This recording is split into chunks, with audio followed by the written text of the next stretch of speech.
All right, we've got the recording going. Yeah. So this is the Treatise on White Magic, Alice A. Bailey, and we're going to start introductory remarks, which is on page 3. Starting with man's 3 aspects. In the study of the ideas outlined in this book and their careful consideration, certain basic concepts are borne in mind.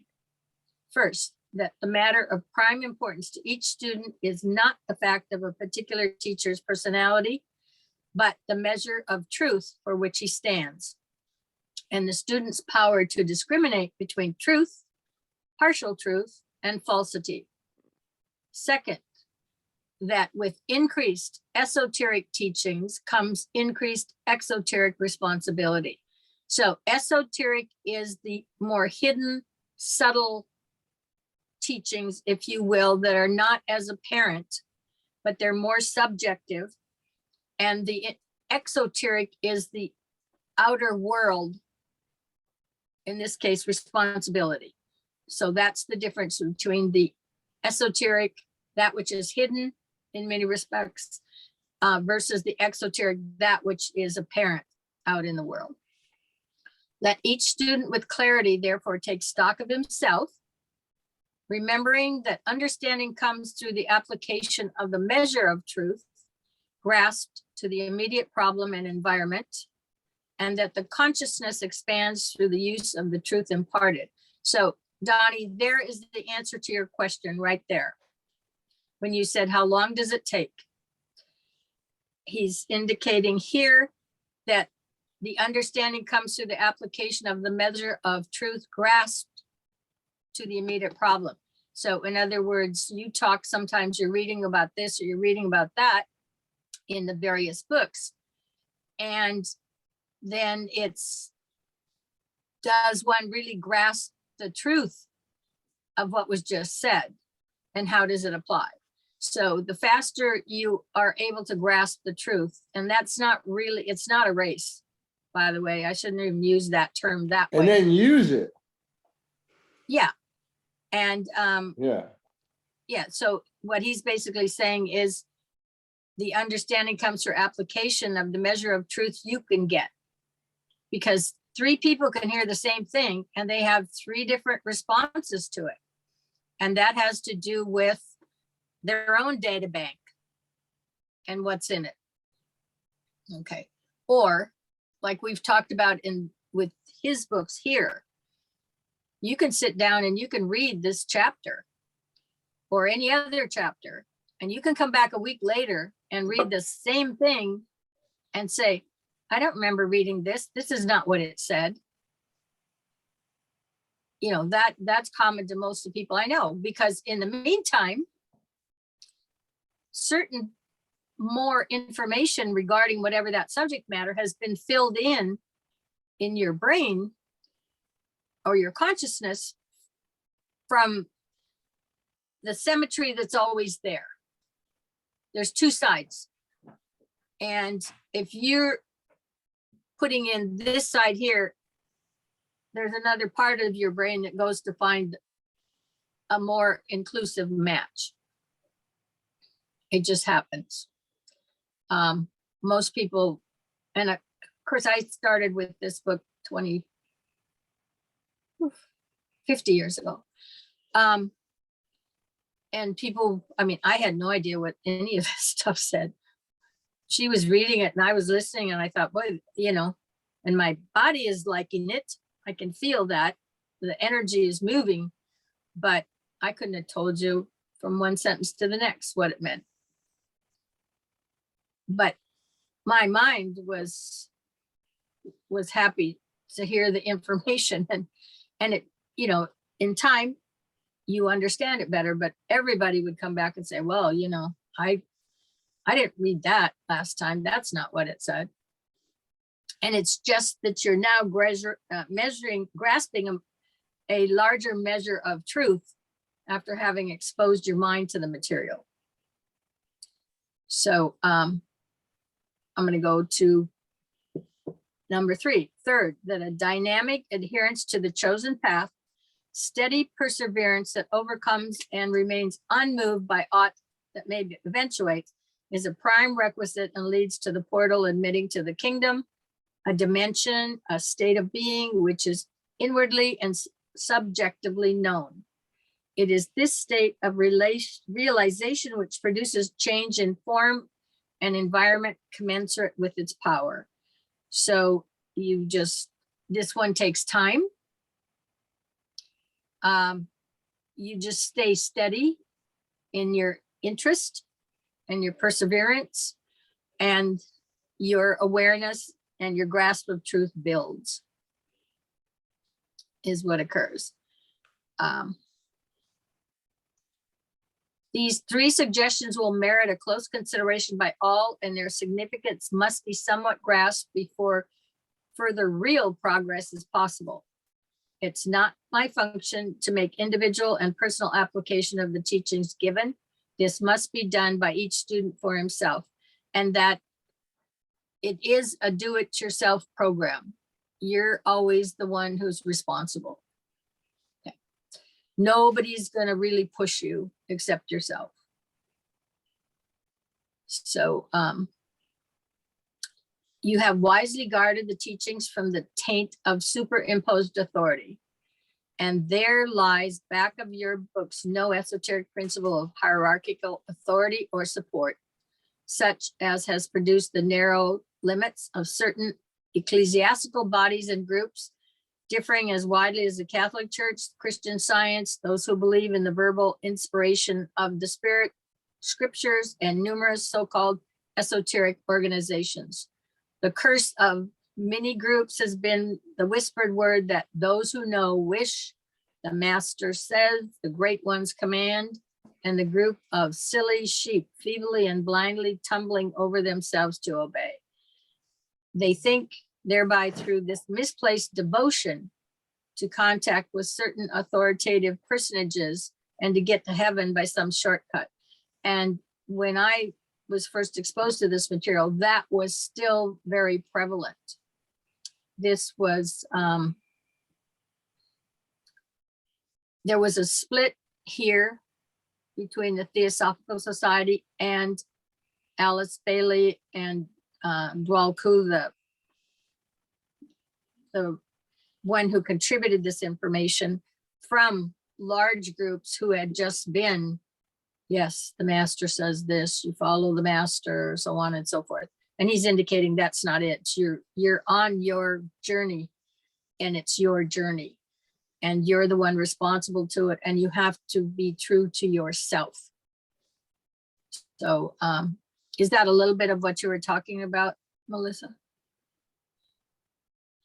That was exactly what I was talking about, because that's where I always had problems with the church, so to speak. Right. Yeah. And it started when I realized there were different versions of the Bible. And, you know, when you realize what like King James Version means, and things were taken out and it was edited and translated this way. And you're like, wait a minute. So, you know, how much of this is just somebody else's take on Melissa, it versus, yeah. Yes. Carla should know that we went through like kindergarten and first grade at the Catholic school. Yeah, I was in Catholic. Like we grew up in a really like very Polish Catholic. Yeah. It was St. Casimir's was, I was there till fifth grade because you had already moved. Yeah. And then I went to public school, but I went to Catholic high school, and, you know, and religion was your, you know, I mean, but I was also introduced to world religions.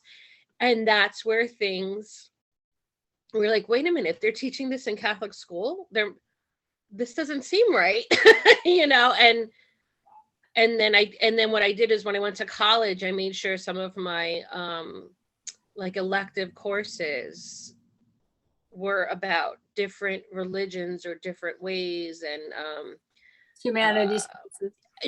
Yeah, I mean, I took a specific class called Death, Dying, and Society, which was that sounds cool. It was probably one of my favorite classes because we were introduced to obviously how different cultures and different religions look at death and where you go, and you look at different rituals and what have you.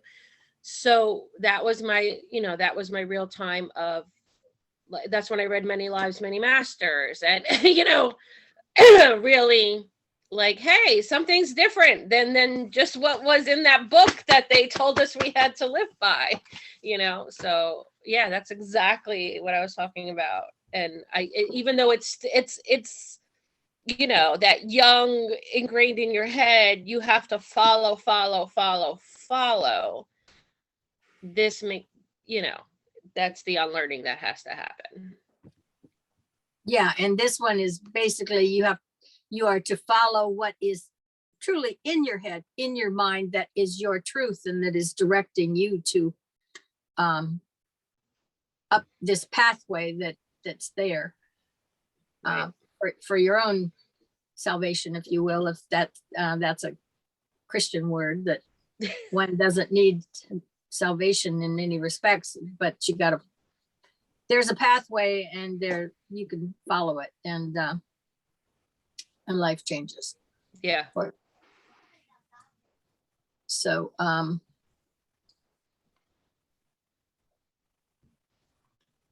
okay, I'm always losing my place. So I think you have wisely guarded your books. Yeah. Yep. From the reaction Yes. according to those who claim to be masters, adepts, and initiates. And they've done, I believe, a very good job of that.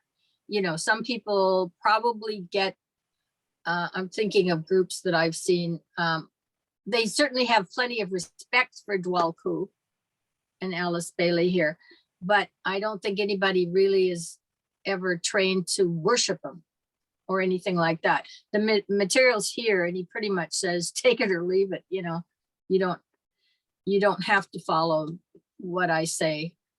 I think the introduction in all of his books, the one where it says, I am the Tibetan, and, listen, if it sounds like truth, keep following it. If no, walk away. So you have wisely guarded your books from the reactions according to those who claim to be masters, adepts, and initiates. My anonymity and status must be preserved. And it was up to a certain point, and then evidently it became apparent. So, and this was written while it was still anonymity. And my rank may be regarded as only that of a senior student and of an aspirant to that expansion of consciousness which is for me the next step of a senior student, and an aspirant to that expansion of consciousness for me, which the next step forward. What I say of truth alone is of moment. The inspiration and the help I can accord to any pilgrim on the path is alone vital. That which I have learned through experiences is at the disposal of the earnest aspirant, and the wideness of the vision which I can impart, owing to my having climbed higher on the mountain than some, is my main contribution. Upon these points, the students are at liberty to ponder, omitting idle speculation as to the exact details of unimportant personalities and environing conditions.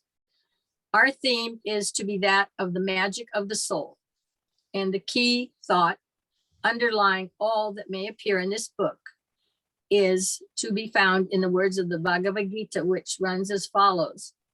Though I am unborn, the soul that passes not away, though I am the Lord of beings, as yet Lord over my nature, I become manifest through the magical power of the soul.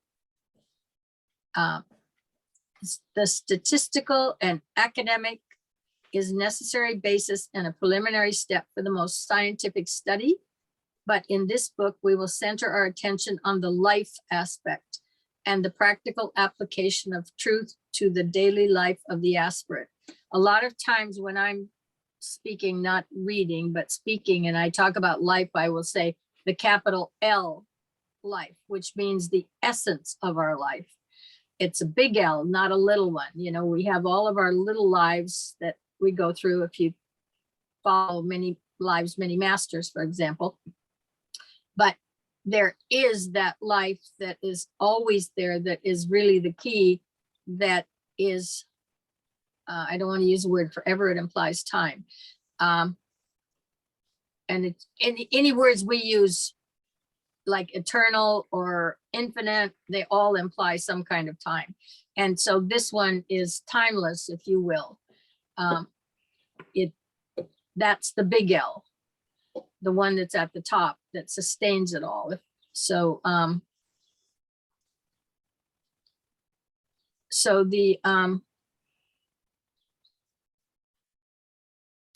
the statistical and academic is a necessary, went through that basic. So let us study how we become practical magicians and in what way we can live best the life of a spiritual man and of an aspirant to accepted discipleship at our own particular times, state, and environment. To do this, we will take the 15 rules of magic to be found in my earlier book entitled A Treatise on Cosmic Fire. I will comment on them, dealing not with their cosmic significance or with the solar and other correspondences and analogies, but applying them to the work of the aspirant and giving practical suggestions for the better development of soul contact and soul manifestation. I shall take for granted certain knowledges and assume that the student can follow and comprehend certain technical terms that I may be led to use. I'm not dealing with babes, but with matured men and women who have chosen a certain way and who are pledged to walk in the light. So I seek in this book to do 4 things and to make appeal to 3 types of people. It is based, as regards its teachings, upon the 4 fundamental postulates. These are intended to teach the laws of spiritual psychology as distinguished from mental and emotional psychology, making clear the nature of the soul of man and its systemic and cosmic relationships. This will include its group relationship as a preliminary step, demonstrate the relations between the self and the sheaths which that self may use, and thus clarify public thought as to the constitution of man. And there is a chart in Cosmic Fire on page 117 that we use all the time. And we generally have a copy of it, and I can see to it you get a copy, a digital copy. Unless, Donnie, do you have Cosmic Fire online? Yeah, it's online. Well, no, I mean, because the chart. on Oh, page you mean a picture of it? Yeah, in other words, Melissa would probably, that would be important for her to have. Let me see if It I doesn't can have to send have it to this her. minute, but just when we're done, because that very much relates to number 3, the demonstrate the relations between the self and the sheaths, which that self may use, and thus clarify public thought as the constitution of man. And I think that chart, somewhere on it, he talks about the bottom line or something says constitution of man. That way it gets very easy to see the pieces and distinguish the sheaths, what they are. Sometimes I think they're called veils. I think in the New Testament, the veil was rent from top to bottom, or the curtain or whatever, but sheath is another word I think that you can interact with veil. And number 4, elucidate the problem of the supernormal powers and give the rules for their safe and useful development. And for example, in the center of the atom, there is some supernormal power that if it gets released, like the atomic bomb, it's not necessarily safe, so to speak. So when he's talking about giving the rules for their safe and useful development, underlying it is basically that principle. And many times when people start to get involved in this subject and they talk about they're going to be elevated to the top right away, and I've heard teachers say, yeah, well, if you stuck your finger in that one, it'd blow you into smithereens. To even come in contact with that energy, if you haven't had the developmental preparation to get there. And so these books deal with that too, from a safety standpoint. We stand now towards the close of a great transition period, and the subtler realms of life are closer than ever before. Unusual phenomena, inexplicable happenings are commoner than at any time before, whilst matters telepathic, psychic, and peculiar occupy the attentions of even skeptics, scientists, and religionists.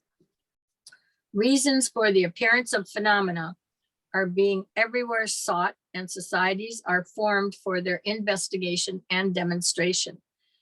Many are likewise going astray in the endeavor to induce in themselves psychic conditions and energy-producing factors which give rise to the manifestation of peculiar powers. This book will endeavor to fit the information given into the scheme of life as we today recognize it, and will show how basically normal and true is all that is termed mysterious. Under law, and the laws need elucidation now that man's development has reached the stage of a juster appreciation of their beauty and reality. And certainly in my lifetime, there have been all kinds of little groups that have come up, be it scientific study or the study of metaphysics or research to try to figure out what this stuff is. In other words, your doctor with many lives, many masters, experienced the awareness of that information, and probably to begin with wondered what the hell's happening to me, that I'm seeing this, and then can I divulge it to the rest of the world because they'll think I'm a kook, and so on and so forth. So there's been a number of groups. I don't remember any particular names of them in San Diego, which was where I was at that time, but they'll do research on this phenomena and so on and so forth. So looking for people who are more psychic or more this or more that they can study to figure out how it happens. But I think the book Cosmic Consciousness, that's exactly what he did with the phenomena that Bucke had experienced and classified it, but he classified it from a scientific viewpoint. So, there's another move that I think was extremely useful because it substantiated that having these epiphanies that people do that really changes their life from one moment to the next do occur, and they are relative to man and his experience, and they're just starting to surface in our development. So you probably haven't seen that book yet. I have it, but I have it because when you guys were talking, I wrote down names of books, so I have I started building my library, so I have it, but I haven't gone through that one yet. Because I have to get into a different mindset of like one after another, like I know Donnie reads like 10 books at a time. So Right. It's like, it's being able, to do that and maybe being able to go back and forth between that. But I have, mean he's got a place to categorize it all. Yeah. Believe me. yeah. So, right. So as you're saying stuff, I'm writing, I'm like, all right, let me, and I have. Now that one is online, by the way. You can get a free download out of archive.org of Cosmic Consciousness. And the first, what are the equivalent to 51 pages if you have a physical book. The pages online are not exactly the same, but you come to a chart. And I think I have it over here. Hold on. And just so you, like Carla, so my background, my education, is forensic psychology. So, so when it says changing between, when we read the page before, because that's what I highlighted, just the truth, the truth of the laws of spiritual psychology as distinguished from mental and emotional psychology. So I have the background of the mental and emotional psychology. It's the spiritual that what I'm going to say is dabbled in, Sure. Because like you said, if you start talking about this or questioning, that fear of judgment pucks, like people are going to think I'm crazy. Right. So Yeah. I think that has held back a lot of people from moving forward with trying to find their truth, or Sure. to really moving forward. Yeah, and I think probably the last I have it. those who are up to maybe 30 years old don't have quite the restriction now because they didn't go to church. Yeah. You know, It's true. Yeah. and they didn't get indoctrinated with that. By the same token, the people who have a Christian background will better understand a lot of this in terms of, you've got a 3-part section, the Trinity, you've got some of the fundamentals, you've got the 5 stages, the 5 initiations that Christ, as you read in here eventually, demonstrated for us, are you have that basic background, okay, because there was the birth and the baptism and the transformation and resurrection and ascension. Okay, you're going to find that in here. So at least there's some degree of awareness of it. It just, you get an elucidation in these books of the significance of it.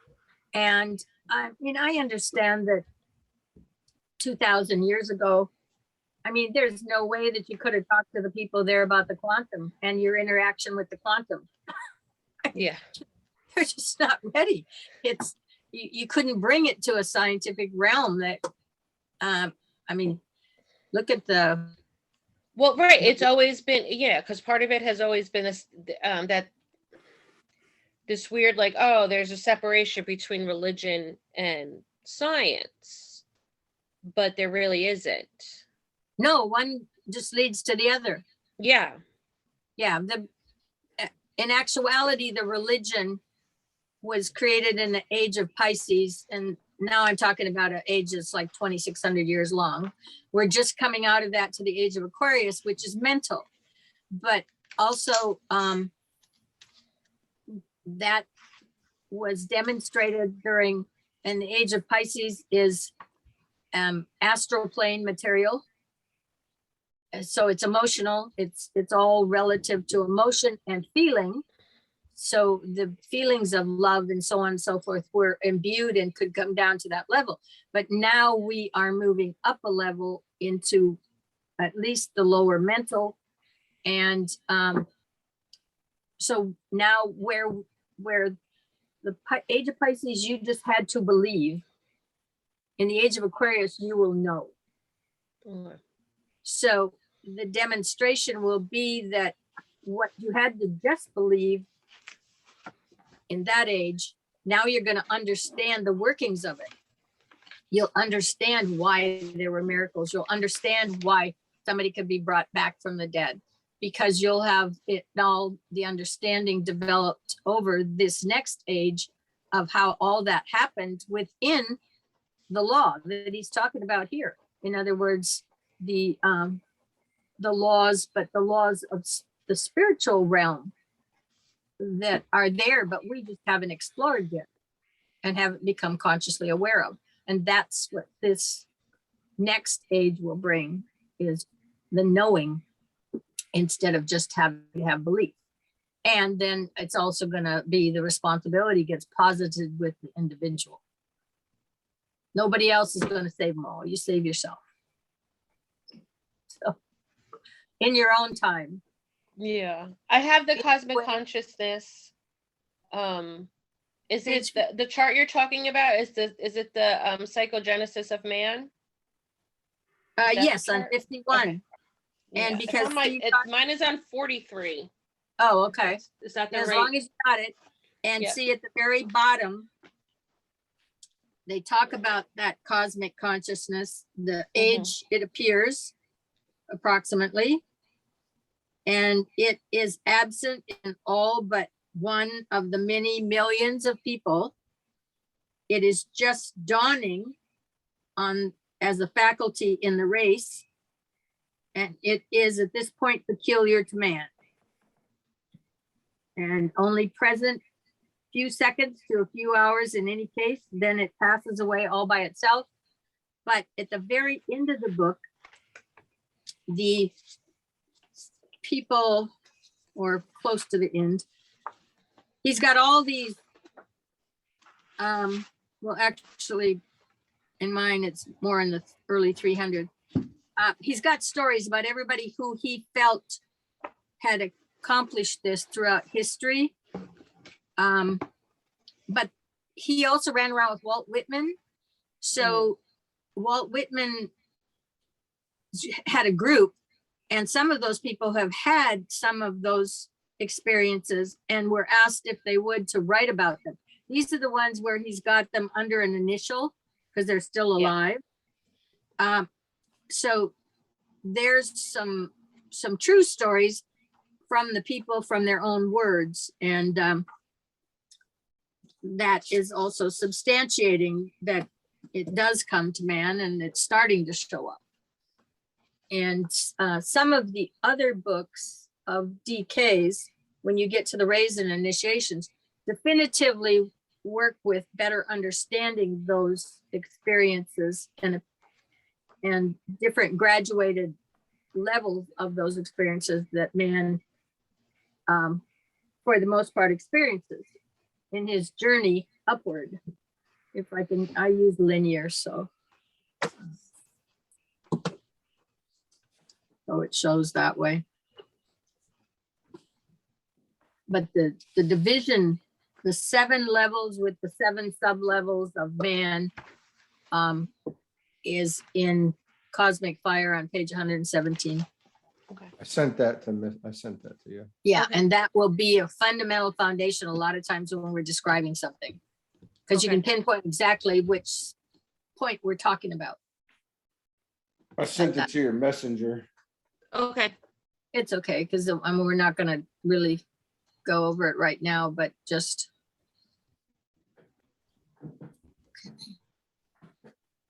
So where am I now? Remind me.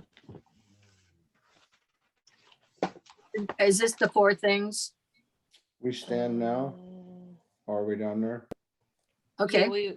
Yeah, we're down towards the end of that paragraph. Yeah, all is under law. Yeah. 3 types of people who respond to this book. Okay. Those who are open-minded investigators who are willing to accept its fundamentals as a working hypothesis until they are demonstrated to be erroneous. They will be frankly agnostic, but willing temporarily in their search for truth to try out the methods and follow suggestions laid down for their consideration. I'm not even sure I hear about people talking about being agnostic anymore. I did. I have one friend. But 50 years ago, a lot of people would just claim, well, I'm agnostic. I don't think they bother to claim anything now. And I'm not sure people ask questions about it anymore either. I think people say they're spiritual, but not religious. Yes. I think where I find the people who may have claimed to have been agnostic at some point, where, it's not so much they believe in nothing, but they're not quite sure where religion fits in. And, in 1990, at the beginning of that year, I'm not sure whether it had to have been on a cover. So it was either Time or it was something like that. That people were surveyed. And that is the first time I saw that surface in print, that a great percentage of people said because the issue was God. Okay. That year, the issue on the front cover, the question was about God. And they said, I'm spiritual, but I'm not religious. And a survey, and it was overwhelming that I'm spiritual, not religious. So, well, that was the year we went into high school. So okay. I went into a Catholic high school. So I'm wondering if I saw that article because and usually, and they say, usually around the time where you're hitting 13, 14, 15 is when you start like Wondering. Questioning. Yeah. Yeah, Then shove me in a Catholic high school and they're like, no, stick to this. right. They shoved us in a box, literally in a Yeah. box in the military. Did they really? Yeah, in a literal. And then they played the song in the background blasting for about 12 hours. I am the man in the box. While we couldn't feel it. I'm not like, so we're all like jacked up, that messed us up for a few years there, Yeah, we got to let that go. That's a good one to drop off. Yeah. Yeah, you gotta, there is stuff. I know when I was 13 or 14, I hadn't been confirmed yet. I saw some decisions being made in my church that I did not feel followed in the footsteps of Christ's ideology. And I came home to my mother and I said, all right, I will be confirmed for you. In other words, for the way that we live in a town of 1,600 people. I will go through confirmation and be confirmed for you, and that's it. I'm done with the church. And like I said, I was doing it because it reflected on her if I just said, I'm not doing this. Okay. And I wasn't going to do that because that would have been traumatic for her, and she has enough trauma in her life.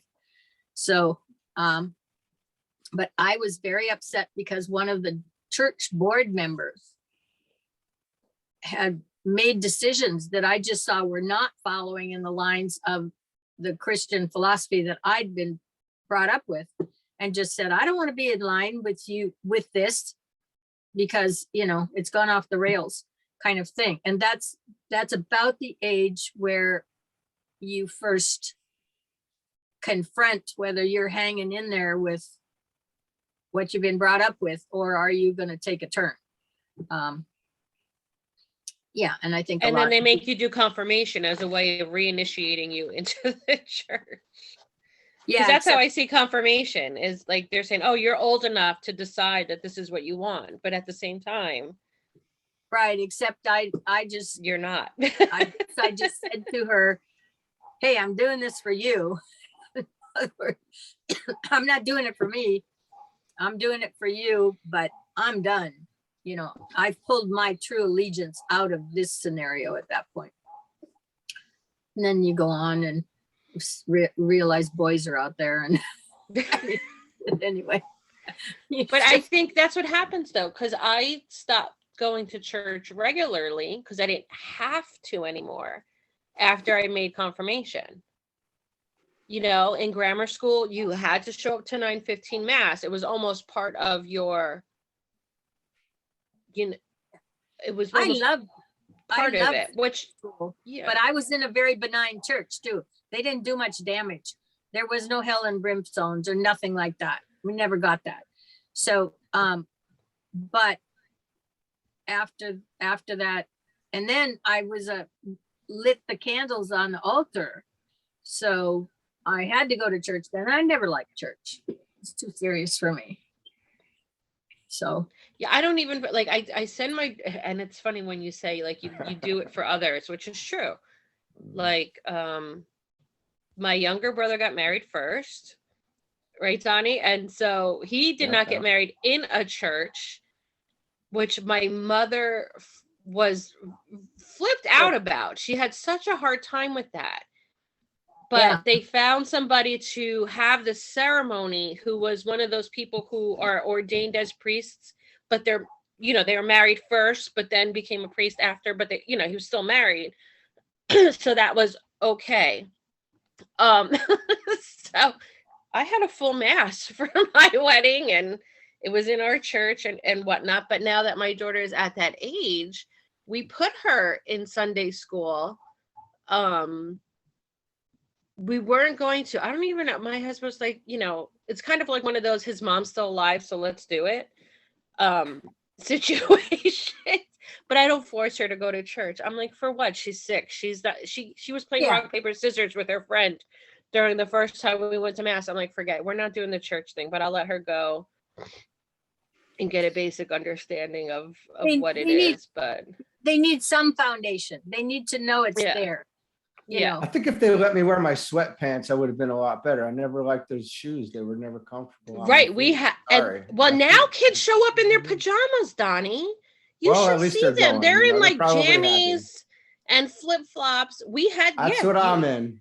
I was I not like it. allowed. Yeah, you couldn't show your. My mom's like, you can't wear a tank top to church in the summer, like, or shorts. You can wear a dress, but don't wear shorts. So, but don't forget, our parents I mean, came a up. tank top. I don't know. That even sounds weird for. That's what I said. You weren't allowed to wear like a sleeveless shirt for Who you know for cares? girls, you know. But you know, our parents also came up and were through the system around before Vatican II. You know, they were wearing the veils on their heads and stuff like that coming up through the church. So even allowing us to not be to the nines every Sunday, I guess, was their little bit of freedom. I don't know. It's, you know, And then the it's 60s generational, I guess. Once the 60s came, Yeah. you know, things changed, Yeah. period. Yeah. And your Vaticans were in around that time too. Yeah. So, but yeah, that ripped some of it out from underneath it, but it didn't improve No. the direction that you're going to see in this book. Okay. In other words, it didn't change that. They didn't give up their power. Right. You know, to me, the church is like a third party payer. If you want to go to heaven, just pay us. You know, you got to do your duty, you got to pay, and then you'll get there. Just be a good person and make your contribution, you know, and because you're going to get there through them, not through Christ. You're going to get through there through the church. They took that over and took away what this book gives you back. This is your journey. He showed you the way. It's done, but you've got to make the journey personally. And that was a hard sell. Let's face it. 2,000 years ago, hey, do this, believe that, get on a cross, get pounded, nailed, dead. Who's buying that? You know, it was a real hard sell 2,000 years ago. So I can see why the church went the route it went, but it became an insurance policy. They just took over the role of where Christ said, you can only get here through me, meaning you're going to follow the same journey I did and become like I am in terms of quality and so on and so forth. The church took that over. And then, of course, it got really bastardized, if you will, over time. You know, they just sell you a ticket, make a big contribution, so on and so forth.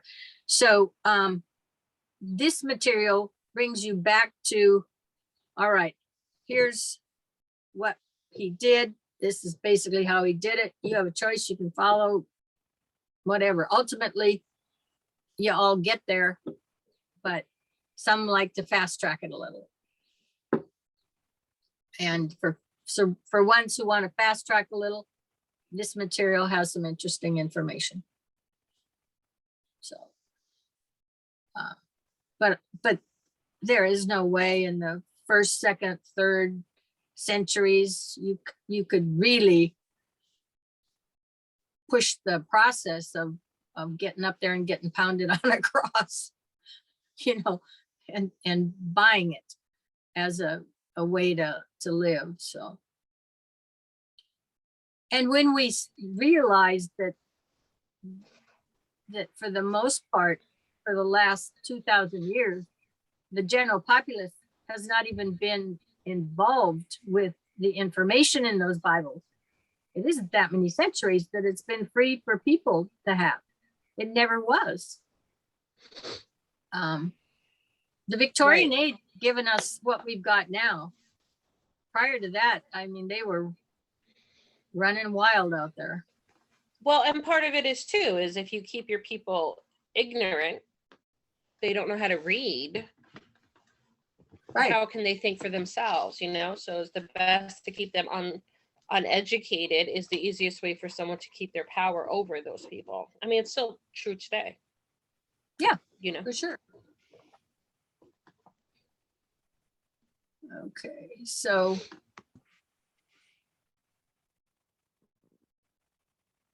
I've got, am I at aspirants and disciples? Yes. Aspirants and disciples, they will study this treatise in order to understand themselves better, and because they seek to help their brother man. They will not accept it dicta blindly, but will experiment, check, and corroborate with care the stages and the steps laid down for them in this section of the teachings of the ageless wisdom. 3, there's initiates. These persons will arrive at a meaning which will not be apparent to those in the first group, and which will only be suspected by more advanced members of the second. And so there we go back to that original statement of how much of the truth do you recognize? Because that applies here in as much as it's saying basically the same thing. These persons will arrive at a meaning which will not be apparent to those in the first group, which will only be suspected by the more advanced members of the second. Within themselves, they know the truth of many of its statements and will realize the subjective working out of many of the laws. These laws of nature have effect in 3 distinct realms. Physically, where they demonstrate as effects in a dense form. Etherically, where they demonstrate as the energy lying back of those effects.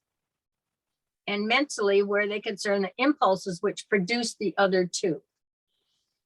And there's 20, he's got 20 books here, and some of them deal with just exactly those things. And there's a lot of detail to them. The treatise on cosmic fire dealt primarily with the solar system and only touched upon human aspects and correspondences insofar as they demonstrated the relation of the part to the whole and of the unit to the totality. Principally, we're all one, and there's a relation between them all, and that's part of what he would have worked with in that book. The present book will deal more specifically with human development and unfoldment, elucidating the causes which are responsible for the present effects and pointing to the future and its possibilities and to the nature of the unfolding potentialities. This book will be based upon 4 fundamental postulates, which must be admitted by the student of the succeeding pages as providing a hypothesis worthy of his consideration and trial. No true investigator of the ageless wisdom is asked to give blind adherence to any presentation of truth. He is asked, however, to have an open mind and seriously to weigh and consider the theories and the ideals, the laws and the truths which have guided so many out of darkness into the light of knowledge and experience. The postulates might be enumerated as follows and are given in the order of their importance. First, that there exists in our manifested universe the expression of an energy or life, there it's capitalized, which is the responsible cause of the diverse forms and the vast hierarchy of sentient beings who compose the sum total of all that is. So we're talking about from dirt to the most advanced being that's in our system. And the diversity in between those 2, if you will. This great life is the basis of monoism, and all enlightened men are monoists. God is one is the utterance of truth. One life pervades all forms, and those forms are the expressions in time and space of the central universal energy. Life in manifestation produces existence and being. It is the root cause, therefore, of duality. This duality, which is seen when objectively is present and which disappears when the form vanishes, is covered by many terms, which for the sake of clarity, the most usual might be listed. Life and versus form, mother, father, positive, negative, darkness, and light. yeah, there's a lot in that paragraph that there's a lot of comments, but I'm going to let them go so we keep moving here. Students must clearly have this essential unity in mind when they talk, as they needs must, in the finite terms of duality, which is everywhere, cyclically and apparent. And, oh, I know the one key I was going to make is when I do research on looking at some of the more advanced scientific principles that people are trying to figure out a theory on, or so on and so forth. And one's got one idea and then somebody else has another one. And when they start having dialogue back and forth, if there's not symmetry, if that duality is not there, that meets up on both sides, they know their theory is not correct yet. It's just one of the fundamental pieces that has to be part of a theory. If that part isn't there yet, they haven't got it all, and they know it. So when we talk about the essence of duality here and how important it is, the essential, even scientists know that when they're trying to explore developing a theory about this or that, or how this or that works. The second postulate grows out of the first and states that the one life manifesting through matter produces a third factor, which is consciousness. This consciousness, which is the result of the union of the two poles of spirit and matter, is the soul of all things. It permeates all substance or objective energy.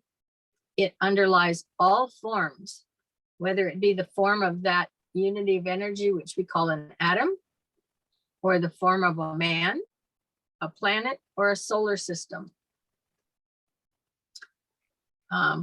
So it's the union of the spirit and matter which produces the consciousness, and they therefore are talking about it functions through the entire system that we can have any consciousness of.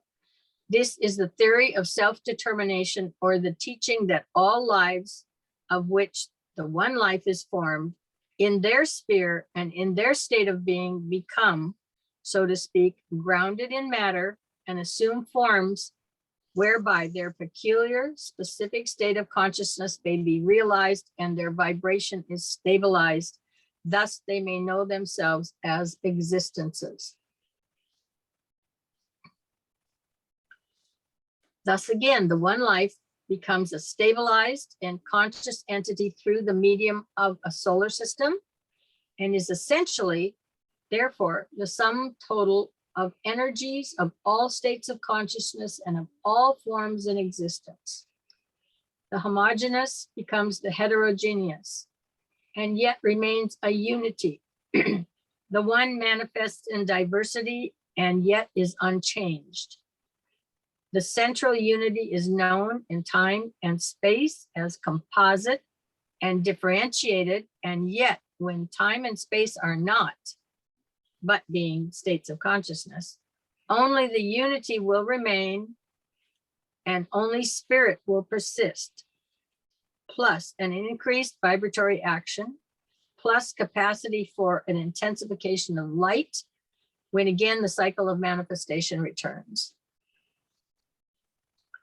Within the vibratory pulsation of the one manifesting life, all the lesser lives repeat the progress of being. Gods, angels, men, and the myriad lives which express themselves through the forms of the kingdom of nature and the activities of the evolutionary process, all become self-centered and self-determined. But when they talk about repeating the process, a closer to home example of that is that a person, when they go through the that first 9 months, that cycles through all the repetitive processes of organic life on this earth to create that pattern up to the most current one. In other words, it starts with a single cell, and the divisions of that cell repeat and reflect earlier forms of life until you get to finally the most advanced product, which is a full human being, distinctive from all of those earlier stages, and the most advanced. And so when they say it's all here now, it truly is all here now. It just continues to repeat the process. And he talks about the lesser lives repeating the process of being. And just like the initiations, the principal concept of the process gets repeated with each one, no matter how advanced it is. Because everything is a reflection of a reflection of a reflection that originally comes from, when you see the chart on page 117, starts with the top, comes down, but it's constantly a reflection of it. But there's still monoism. It's still one. And we're at a point now, and I probably don't really fully understand the metaverse and all of this concepts that science, or I'm not sure it's fully science, but they're trying to sell to the marketplace. And it's like they get to a certain point in the quantum and they say where there's all the realms of possibilities, but there hasn't been a vector state collapse yet that brought everything to the one for that moment or instant. And they say, well, you can be living out in all of those realms at the same time. You're living all these lives, and that to me is a diversion from, you've got one life, you've got one ultimate source, which you see on that chart is ultimate at the top. It's the monad, but you're the divine spark off the chip off the old block, if you will, that's been running through all this until you get back to there. But you're not out smattered through the universe, having all these different existences all at the same time, which is what's trying That's not our experience. Pardon? That's not our experience. No, it's not, but it's what's trying to be sold right now That's to crazy. the general populace. And I have friends, in fact, that's making people crazy. Well, sure, but it's meant to not send them up. It's meant to keep them down and not to evolve, not to go through this process we're talking about here, not to enlighten themselves. I can see that. Yeah. That's crazy. No, it's just, and the fake world, as I understand, the Facebook metaverse hasn't had a lot of success yet, but it's a fake world. And the movie, the preview, Ready Radio One, is that Ready Player One? Ready Player One, I mean, was an indication of where they would project that to go. That was just a shadowed precursor. Spielberg put that one out to what Zuckerberg's trying to sell now as a life experience. The guy lived in a container, right, that had been made into a living space. Second story of the container, he was in the second one, stacked. He had a job he went to for a little bit every day, and then he came home and he was in cyberspace. And the rest of the world was occupied with cyberspace. So he didn't have a developmental cycle that was something like this. Secondly, he was entertained, so he didn't look around to see that he didn't have anything and hadn't built a solid life. And originally was having a hard time interacting with a female in terms of any kind of pairing that was humanistic the way we think about it, and until they found a plant, right? Something to that effect. I only watched it briefly, but a plant. They have a wonderment over a plant growing, a real one or something to that effect? it was something that brought them back to nature, took them out of cyberspace and that's where they shifted and started being human again. But the objective right now is to keep these people occupied in that machine and spending their time there. And they're not. It's like my granddaughter when she was like, she could have been 5th grade, 6th grade. She was online. They were having more stuff then. She's 19 now, so it was a few years back. And I don't know if she was building on Minecraft or some program. And she says, look, Mom, look, Grandma, what they gave me. And I'm thinking, okay, yeah. What did they give you? It was some kind of a house or structure. And I thought, you are spending all your time here instead of learning, instead of all of the preparation for going forward. And they gave you something, you know, for spending your time here. What does that mean? Kind of thing. You know, it was like, but I could see right then that was suckering people in really well at a young age. So, and now, yeah. The last, because you saw this one, I think, Donnie, the last matrix was really meant to undo the first 3 matrices. Yeah, it did. Yeah. Yeah, and that was. I didn't watch it yet. I didn't watch it yet. Well, it was, the intention was, what I read was, first of all, the red pill, blue pill is very common terminology now.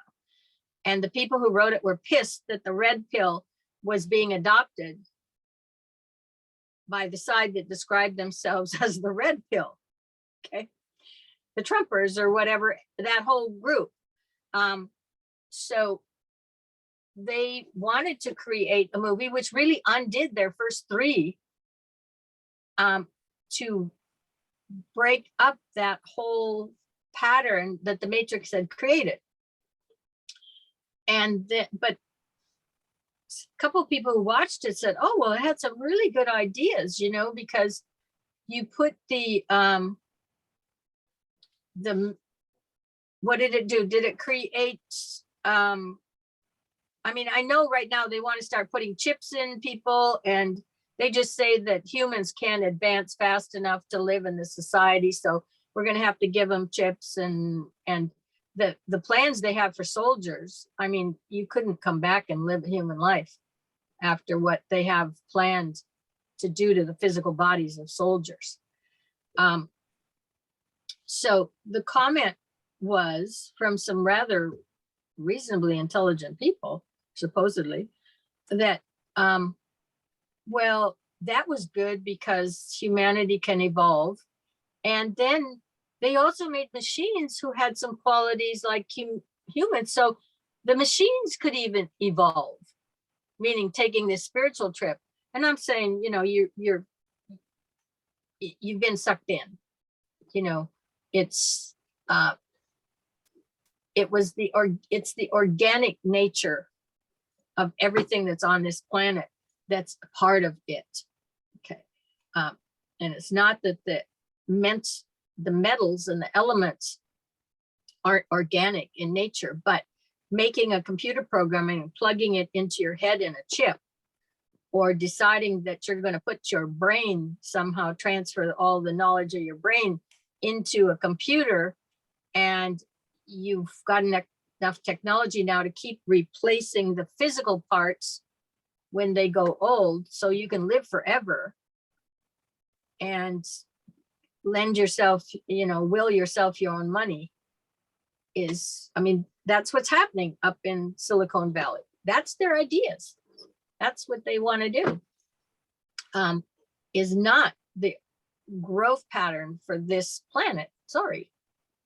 You know, humanity has a different future from the planetary viewpoint than what Silicon Valley has for mankind, you know, and but they're trying to sell that to these young people. You know, that's the story. That was the effort. Like I said, I don't think the metaverse is doing too well for people. And the thing is, the generations have different values. And so the generations below these Silicon Valley wizards or whatever don't necessarily have the same value system. You know, they may not want to spend all their time in the metaverse. So it's probably going to cycle back to they like the real world. They might want it better than it is in terms of human interactions. But and I think we've become aware, we should have become aware in the last few days, if not nothing else. The young don't have a taste for war. The young do not want to give their lives up for war. Well, You know, and good. go ahead. I mean, I feel like that anyway right now. Yeah, but look at when you were right out of high school. Where did you go? Yeah, I don't think that they should do that. No, but you went into the military, right? Yeah, Yeah, and you were willing to jump in. right. And what I'm saying is, I think that's a hard sell That's for good. the young ones now. I Yeah. agree. Yeah. Which You know, is and great. yeah, it is. It is, because it's great.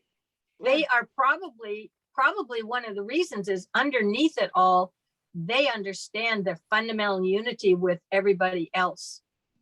Yeah, but you know, the whole military is evolving with the culture in a lot of ways to where all the things that the kids want to do, they're putting in the military and getting them to do it and paying well. You know, Yeah, but what the whole I'm- cyber thing and all this, Mhm. it's not a lot of, and then there is this still this outlet for this, you know, man, you know, or testosterone. There's still that outlet there, but then Yes, there's there this is, whole but what cyber I'm thing and saying all is that in the nerd stuff last, too. but in the last week, when there was a call to go to war over in Ukraine, and there was a call from a lot of different directions, from our direction, part of Europe's direction, and those young. Well, look what's don't- happening with a lot of Russian soldiers. They are going into the Ukraine and then they're going into hiding so they don't have to fight because they don't believe in what they're doing. Right. But fundamentally, I think they don't believe in war anymore. They don't believe in Yeah. killing people. Yeah. And so, and it's probably because what we haven't recognized yet with those groups is they understand humanity is one. They have a fundamental understanding underneath it all that it isn't nationalism, us against somebody else. We're all people, we all want to live, we all want a life, and we don't want these ideas to be in the way. Right. Like Because we don't- ego to me it's exactly what I think at the Yeah. top. I said because part of my job you know, I'm a trainer at my job, but like we are going into what they call the soft skills, which I find is very funny. So one of those soft skills, see how they kind of label it something where this is soft, you know, this is la la la, is emotional intelligence. But that's exactly where we're pushing, you know, the younger kids, the zennials or whatever they're called, not the millennials, but whatever, the Gen Zs. Or the Xenials, yeah. Yeah, The with Z is in the everyone. workforce. Yeah, I mean, Yeah. but they were raised with more consciousness. You know, you have us, the Gen Xers, who are looking to get back to ourselves, and we're you know, doing more meditation, more this. So now these younger generations are like, oh, that didn't work for them, and look at where and it's very interesting how they're picking up, I think, quicker on what we're experiencing. Like, oh no, you know, this way of life isn't working quite right because I'm miserable, so let me find, like, let's get back to basics, back to humanity. Like, even though we do find ourselves online all the time, and there's more of and I think that's part of it. There's more of a connection. Like there's a good and a bad to this with this metaverse situation, but there's more of a connection because people can create more empathy for those in the Ukraine. Like, what's going on? You have people over here, the millions of dollars, people are like, this isn't right. You know, before it wasn't in our face the way it used to be because of technology. Everything Donnie went through, I knew this much about. That much. You were given what they were allowed to show you. But now you have everybody with their phones being like, this is what's really happening, people. And it's broadcast throughout the world. So in a weird way, I think this metaverse they're trying to create is backfiring. Oh yeah. Because what people are seeing is reality. Like, wait a minute, this is what's really happening, you know, and we're not so disconnected. Like more people are caring about what's happening in the Ukraine than I think maybe 20, 30 years ago, we would have been like, oh, well, the Russians are going into Ukraine. Oh, well, it has nothing to do with me. But now you see it and you're like, wait a minute. You know, I think more people are feeling the connection. They just don't know it because they're so, again, used to what reality was, what they claimed reality is being thrown at us. Nobody's ever told you this, nobody's ever said these things to us. Right. But like I said, like when whatever Donnie went through, I know really very little, you know. Right. You know, other and then even with when you know, Donnie, when Uncle Steve went to Vietnam, he didn't speak of it. He just told us, the only thing he ever told us was that he ate a lot of sandwiches. You know, and he gave us a very mild account. Like he's like, oh, he wasn't really in anything, but my aunt said he had nightmares. So I'm sure. You know, sheltering us from reality, I think, caused a big chunk of years and years and years and generations of a problem of losing connection with reality. And now these kids are seeing it in front of their faces, and you can only parent block so many things, but you know, being able to open up those doors and discuss what it is and being able to create a comfortable space where they can start exploring at a young age versus middle age of right. What is, I think, like that's the part that backfired on, I think, Silicon Valley a little bit. I think that's where they're going to find the resistance, is because you know, people are smarter than they're taking for granted. I think they tried dumbing us down for a while, but I think that's what's backfiring. Yeah. So am I on number 3 now, page 7? The third basic postulate. Where's 3? Yeah. Must be. Yeah, because we went through the self-centered, self-determined part. Yes. The third basic postulate is that the object for which life takes form and the purpose of manifested being is the unfoldment of consciousness, or the revelation of the soul. So that's a big sentence there. This might be called the theory of the evolution of light, when it is realized that even modern scientists is saying that light and matter are synonymous terms, thus echoing the teaching of the East. It becomes apparent that though the interplay of the poles and through the friction of the pairs of opposites, light flashes forth. The goal of evolution is found to be a gradual series of light demonstrations. Veiled and hidden by every form lies light. As evolution proceeds, matter becomes increasingly a better conductor of light, thus demonstrating the accuracy of the statement of the Christ, I am the light of the world. So can you imagine what some of those stars out there are? Mhm. If they're, the goal of evolution is a gradual series of light demonstrations. I mean, we look at those stars, look at the light they're exposing. The fourth postulate consists of the statement that all lives manifest cyclically. This is the theory of rebirth or of reincarnation and the demonstration of the law of periodicity. Such are the great underlying truths which form the foundation of the ageless wisdom, the existence of life, the development of consciousness through the cyclic taking of form.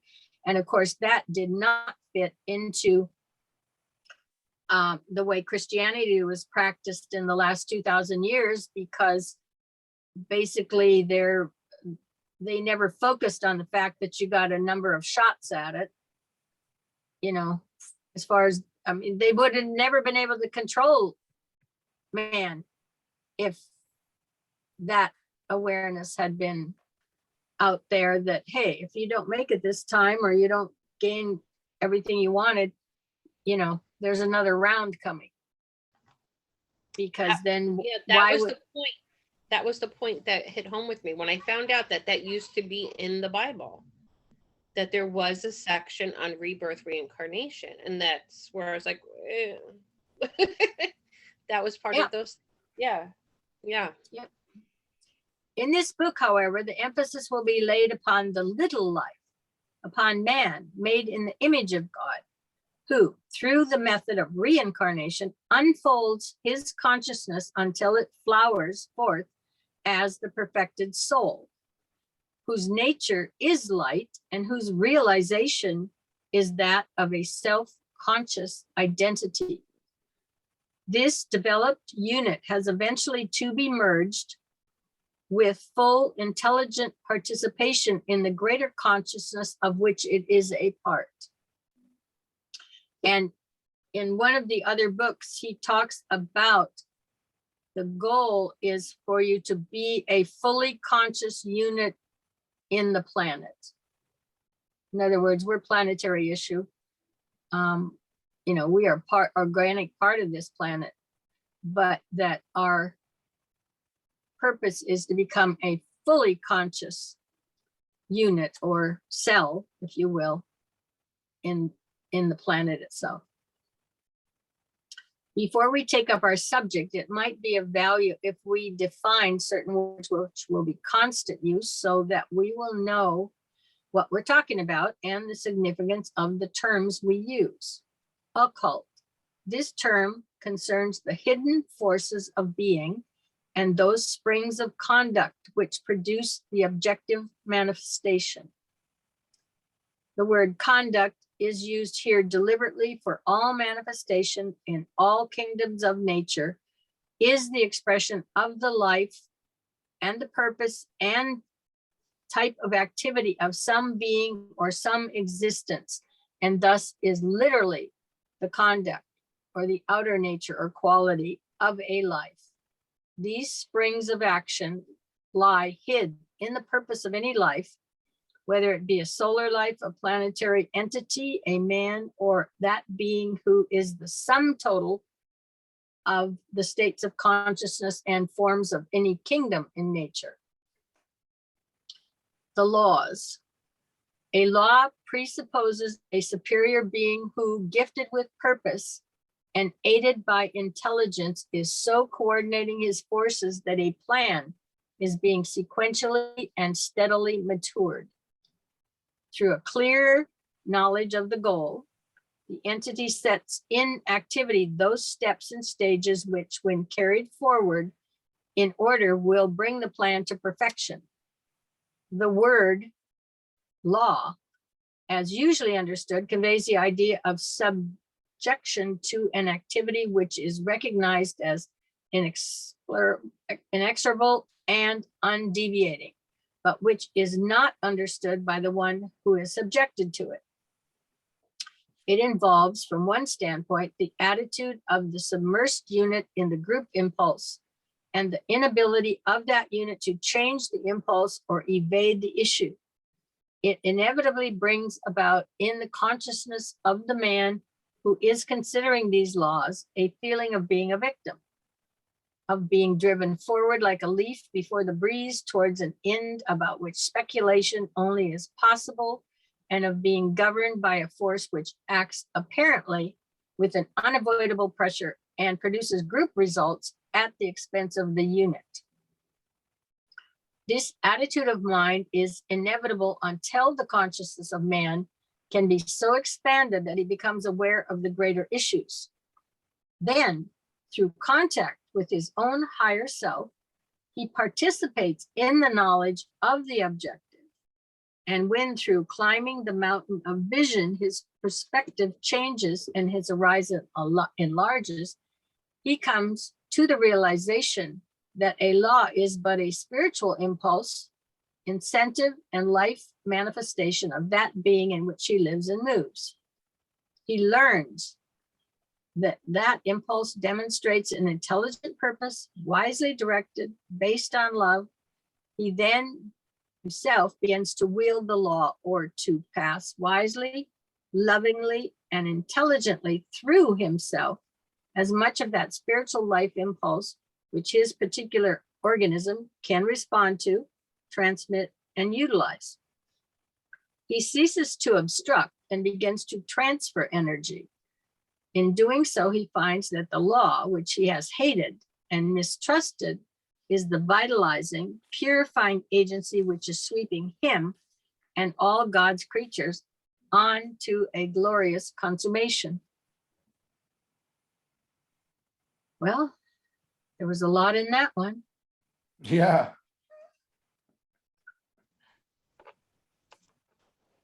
Psychic.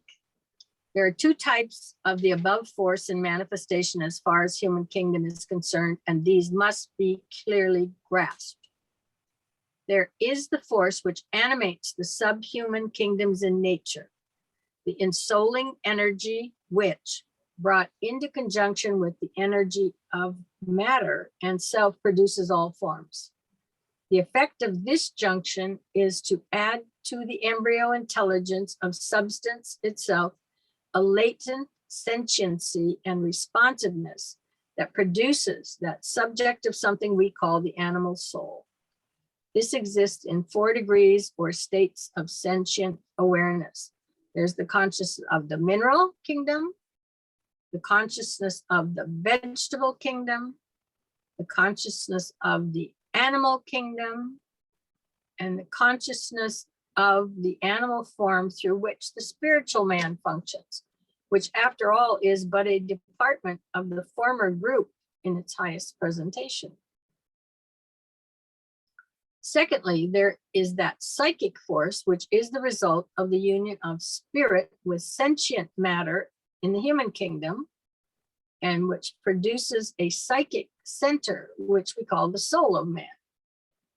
This psychic center is a force center, and the force of which it is the custodian, or which it demonstrates, brings into play a responsiveness and an awareness, which is that of the soul of the planetary life, a group consciousness which brings with it faculties and knowledge of a different order than that of the animal soul. These supersede eventually the powers of the animal soul, which limit, distort, and imprison, and give man a range of contacts and knowledge which is infallible, free from error, which admits him to the freedom of the heavens. The effect of the free play of the soul of man serves to demonstrate how the 2 senses, in which the word psyche is used, later will deal with the growth and development of the lower psychic nature, or the soul of the vehicles in which man functions in the 3 worlds. Then we'll seek to elucidate the nature of the soul of man and of the powers which can be brought into play once a man can contact his own spiritual center, the soul, and live in that soul consciousness. The unfoldment, the life at the heart of the solar system, is producing an evolutionary unfoldment of the energies of that universe, which is not possible for finite man yet to vision. So we have changed our term from forces, which is what we were using up above, which function in the lower 3 worlds, and then energies, which is something different. So the life at the heart of the solar system is producing an evolutionary unfoldment of the energies of that universe, which it is not possible for finite man yet to vision. Similarly, the center of energy, which we call the spiritual aspect in man, is, through the utilization of matter or substance, producing an evolutionary development of that which we call the soul, and which is the highest of the form manifestations, the human kingdom. Man is the highest product of existence in the three worlds. By man, I mean the spiritual man, the Son of God in incarnation, the forms of all the kingdoms of nature, human, animal, vegetable, and mineral, contribute to that manifestation.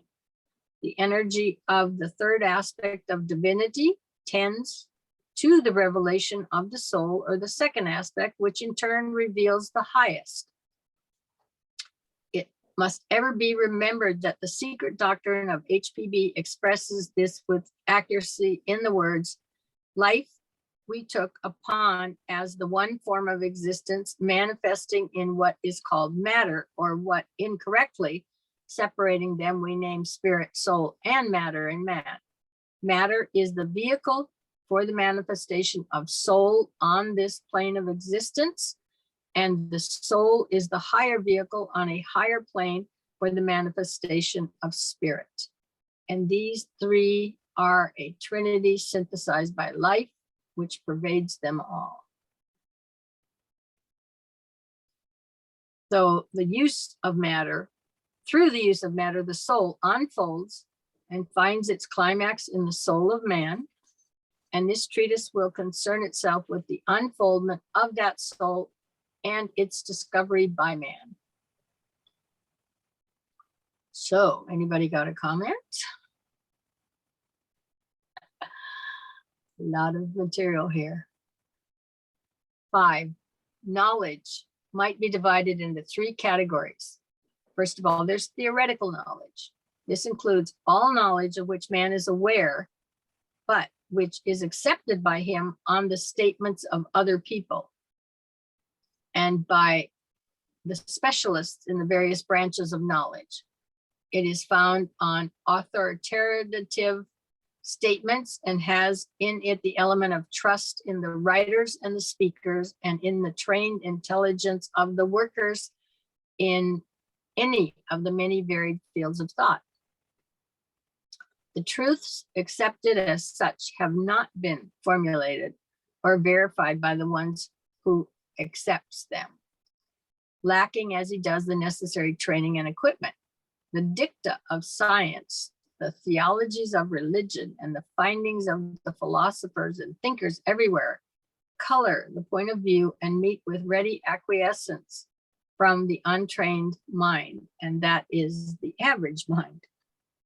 So, you know, I think we're going through some of that now in this country, certainly, probably in the world, but certainly in this country, even in terms of information we get and where, you know, we're not necessarily even able to trust our scientists and our medical industry at the moment on face value, where we always did before.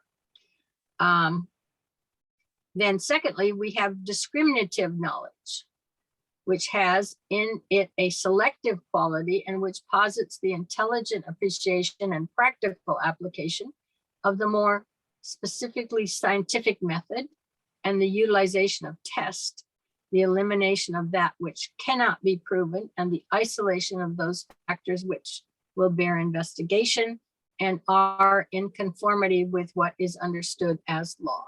The rational, argumentative, scholastic, and concretizing mind is brought into play, with the result that much that is childish, impossible, and unverifiable is rejected, and consequent clarifying of the fields of thought results. The discriminating and scientific process has enabled man to arrive at much truth in relation to the 3 worlds. The scientific method is, in relation to the mind of humanity, playing the same function as the occult method of meditation plays in relation to the individual. And he's talking about in his first two stages of concentration and prolonged concentration or meditation. Through it, right processes of thought are engendered, non-essentials or incorrect formulations of truth are ultimately eliminated or corrected, and steady focusing of attention either upon a seed thought or a scientific problem, a philosophy or world situation results in an ultimate clarifying and the steady seeping in of right ideas and sound conclusions.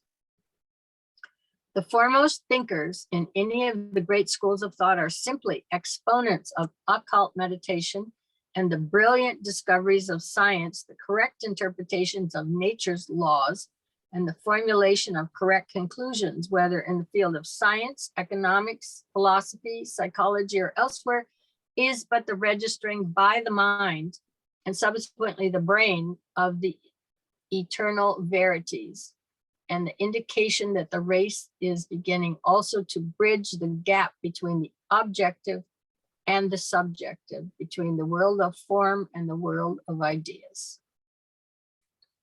This leads inevitably to the emergence of the third branch of knowledge, the intuitive.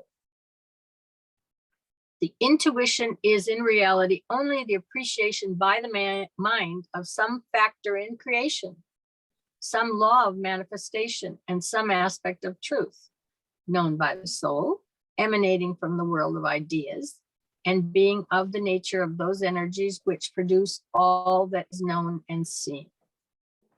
These truths are always present, and these laws are ever active.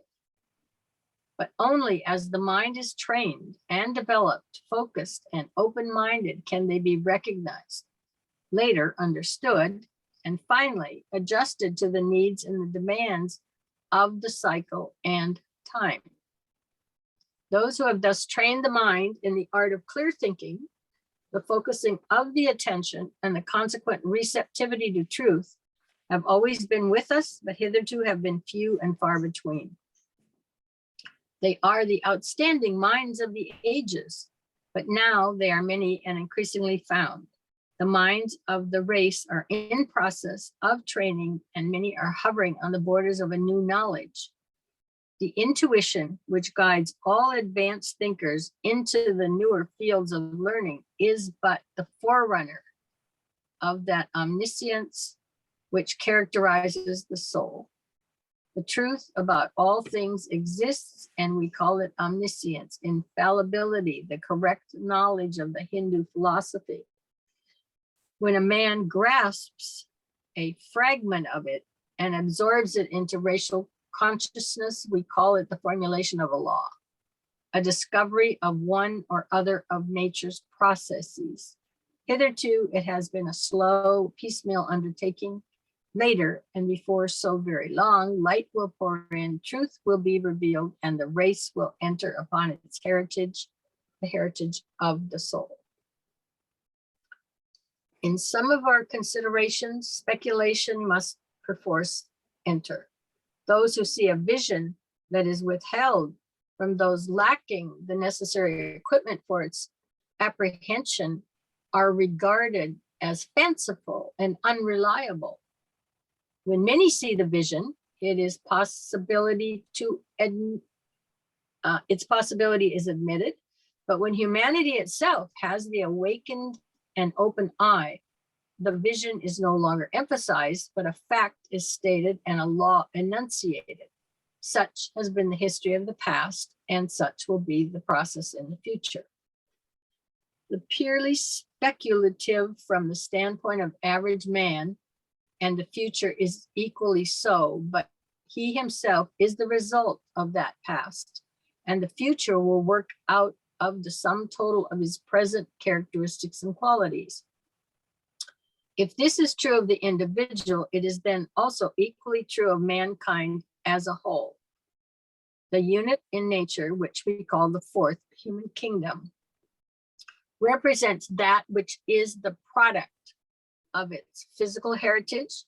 Its characteristics are the sum total of its emotional and mental unfoldment, and its assets are those which it has succeeded in accumulating during the cycles wherein it has been wrestling with its environment, the sum total of the other kingdoms in nature. Within the human kingdom lies potentialities and latencies, characteristics and assets which the future will reveal and which in their turn determine that future.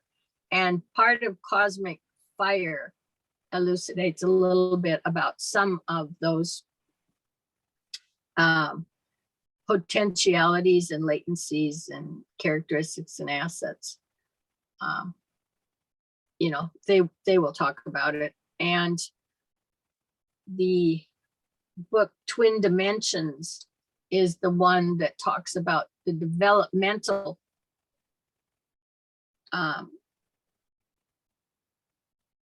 cycle for our senses, which is how we take in information. I mean, it comes in through one of our 5 senses on one of the 5 sublevels of each of those senses. That's how we get information, experiences, sound, everything. You know, if you're not getting something in there if it doesn't come through one of those 5 senses in one of its 5 dimensions. Yeah. Sometimes I labor on the point that people don't realize the only thing they really have is this body. You know, they think they're their car, they think they're their house, but if they don't have a functioning body, nothing's going to happen. And everything happens because of it. They create that world out there that they become part of. So the operating system on the physical body, you know, should be kept as intact as possible. Let's put it that way, without the distortions. That's why, unfortunately, for the generations now that have been directed deliberately, intentionally, actually, for the consumption of these drugs, you know, pretty soon parts don't work anymore. The receptors on the nerve endings, so on and so forth. You know, it does damage, and the physical body is, when you get into the physics of consciousness, he explains exactly how we create consciousness with this body. That's what this body is here for. That's what we are doing with it. We are literally the machinery creating the consciousness and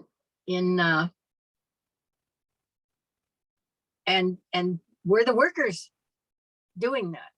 You know, the soul wants that experience, but it sends down the incarnation, in other words, to create the physical body to do the job. We're the creators, we're the miners, we're, however you want to look at it, is, you know, we're the little robots for that. We literally are a form of robot in that regard, for the purpose of the soul that's sent down here. You know, it's like the Matrix in reverse. They couldn't have made it successful if it had been the soul that was working the body and we just saw ourselves in the movie. They had to drop it down one level. So the machinery is using the human kind of thing, because we wouldn't identify with it then and really invest in the ideology. It would have been a boring movie if we had looked at, but basically that's really what happens. The soul determines it's time to incarnate. The choices are made not by the soul as to where it incarnates. Soul doesn't have that kind of perspective. For the overall, it's the 4 lords of karma who are at the top of our chart on page 117 of Cosmic Fire that make the decision of what is the correct placement for the objective of the soul's purpose in incarnating. But then they've also got the overview, because I'm going to be able to speak to Donnie on this. I'm going to try to explain to you the other, because there's the soul is placed on level 5, sub-level 3. Okay, of a chart that has 7 levels with 7 sub-levels, which is considered the 49 fires.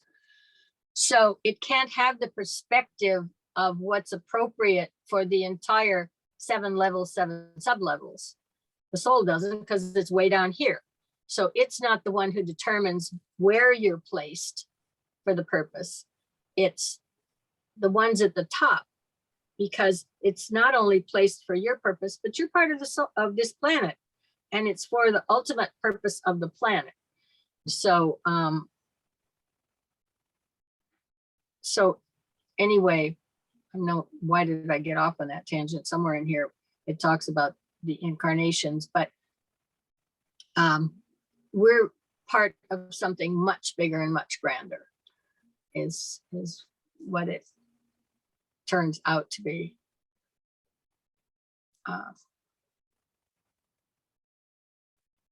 So where am I at now? The ignorant and the wise, is that right? Oh, okay. Oh, I'm way Is down. that right, miss? We are. No, I think we're starting at the paragraph before, right? I have purposely Oh, I chosen. have purpose. Yeah. Yeah. Okay. I have purposely chosen to begin with the undefinable and unrecognized. The soul is as yet an unknown quality. And so we're not that far from having the ability to be aware of it when we look at that chart, but we're not, most people are not there yet. It has no real place in the theories of the academic and scientific investigators, although I do have a copy of an article somewhere where somebody came out and said there's a possibility that it can exist, who is in some scientific realm. It is unproven and unregarded by even the more open-minded of academicians as possible hypotheses, but lacking demonstration. It is not accepted as a fact in the consciousness of the race. Only 2 groups of people accept it as a fact: the gullible, undeveloped, childlike person who, brought up on a scripture of the world and being religiously inclined, accepts the postulates of religion, such as soul, God, immortality, without questioning. The other is that small but steadily growing band of knowers of God and the reality, who know the soul to be a fact in their own experience, but are unable to prove its existence satisfactorily to man, who admits only that which the concrete mind can grasp, analyze, criticize, and test. The ignorant and the wise meet on common ground, as extremes always do. In between are those who are neither totally ignorant nor intuitively wise. They are the mass of the educated people who have knowledge, not understanding, and who have yet to learn the distinction between that which can be grasped by the rational mind, that which can be seen by the mind's eye, and that which only the higher or the abstract mind can formulate and know. This ultimately merges in the intuition, which is the knowing faculty of the intelligent and practical mystic, who, relegating the emotional and feeling nature to its own place, uses the mind as a focusing point and looks out through the lens upon the world of the soul. So there we have talked about two different sublevels, or 2 different levels, of which there's the number of sublevels. The emotional, that's the astral plane. And the intelligence or the knowing, now you move up into the mental plane. And so what do you think about this material now that you are, I assume we got into it a little farther, Melissa, than you originally did. Right. I didn't get this far into it, but no, if a lot of it is stuff I'm like, yep. You know, like Yeah. I'm going through and I'm like, okay, you know, a lot of it is stuff that I remember kind of coming across through the years and have stored like somewhere back there. And again, gets interrupted with what has been programmed, over the years. So, and not knowing that there was a place that this actually like all existed in one spot, it's kind of, you see things and you grasp things here and there. So to have it all kind of in one place and broken down a little bit more, it's a lot of information, but it makes sense. I know I'm going to go back and reread this over. It's a lot of information. It's a lot of information. And you're, like you said before, like, there are parts and you just like, you start picking up pieces. And then when you go back and reread something, you're like, wait, I didn't read that before. How did that get there? But it's, it's almost like putting a puzzle together for me, at this point, because it's all, I'm not going to say it's all new to me, but it is. No. That makes No, sense. well, yeah, somebody's just put it down in more abstract terms than, and just clear, no bullshit terms. Yeah, exactly. And then it's a lot of what do you need? Hold on. Okay, baby, give me 1 second. It's a lot of using word like, I don't put it in the simplest, like using the word magic. If somebody were to see me reading this book, they'd be like, you want to be a witch, right? You want to be right, exactly. And I had highlighted that it was somewhere in here about it, like meaning like the magic of the soul. Yeah, magic of the soul and the key thought. Right. So you want to be a white witch? Yeah, exactly. And so it just comes down to, again, a lot of what I've studied in school and marrying the two, science, religion, and just trying to think outside of the box. Man in a box. Trying to think outside of the box, and it all coming together in one spot. So this is like a lot of, okay, I highlight a lot of stuff, but I'm definitely going to have to go back and reread it because it makes sense, but I have to, to absorb and just, it feels comfortable. And there, again, there's a lot of undoing to me. There's a lot of what we know versus what we're told to know. I think that connection has to be reconnected in a way, like you have to reconnect these two spots as to, and just be okay with it. As I said, and Carla, we had that conversation, we went over my chart, is that fear of judgment and being able to just move forward and take, and make sure it's the self and moving forward and really, I don't know, I don't want to use the word learning, but being open to the new knowledge, I feel like everything has to be like, it's like we know it somewhere and it's just reopening the doors to it. Yeah, it takes time. Yeah. Oh yeah. I mean, that's the obvious thing that has to click. But it's a process. It's a process, and and you live in time, so the process is there, because there's on that chart that we are talking about. You move up into the realms that are formless, where you're not in time, and then that's easy. But we're in time. And we've built a world. It's got a positive and a negative. That's how this whole system really works. So if you're going to make an exchange, you're going to transfer one for the other. It takes time. Yeah. literally there's a physical process that takes time, no matter how fast. The only thing that evidently doesn't take time is these epiphanies.